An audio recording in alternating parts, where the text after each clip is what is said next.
पनवेल महानगरपालिका क्षेत्र आणि एकूण सिडको क्षेत्रामध्ये खरं तर अनेक प्रश्न प्रलंबित आहेत.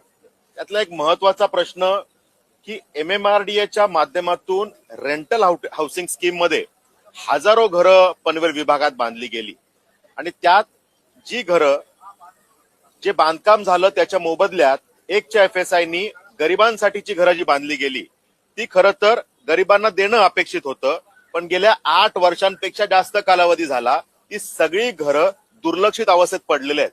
ती कुणा गरिबांच्या फायद्यातही कामी आली नाही आणि ना कुठल्या महापालिकेच्या कुठल्या प्रोजेक्टमध्ये कामी आली.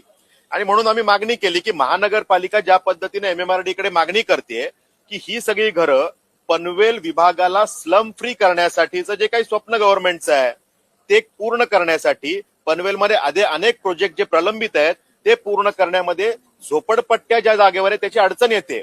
आणि मग या झोपडपट्ट्यांना जर का ट्रान्झिटमध्ये सध्या त्या प्रोजेक्टची डेव्हलपमेंट करताना ट्रान्झिट म्हणून जर का वापरायचं असेल, ट्रान्झिट कॅम्प म्हणून वापरायचं असेल तर कमीत कमी ही जर का MMRDAची घरं ही पनवेल महापालिकेला मिळाली तर त्या सगळ्या गोरगरीब जनतेचं तात्पुरत्या स्वरूपात पुनर्वसन होऊ शकेल आणि त्या जागेवरती आमच्या झोपडपट्टी वासियांसाठीची घरं होऊ शकतील. अनेक प्रोजेक्ट प्रलंबित आहेत ते होऊ शकतील, पण MMRDAनी कुठल्याही प्रकारचा रिप्लाय त्याला दिलेला नाहीये. कारणच देताना सांगतात की आम्हाला ही घरं दुसऱ्या कोणाला तरी कुठल्या तरी प्रोजेक्टसाठी द्यायची आहेत, पण 8-8, 9-9 वर्ष होतात ही घरं अशी धूळ खात पडतात की आता ही घरं अशी आहेत की यांना जर का रिपेअर करायचं झालं तर त्याच्यावरती कोट्यावधीचा खर्च होणार आहे. अशी परिस्थिती ह्या घरांची आहे.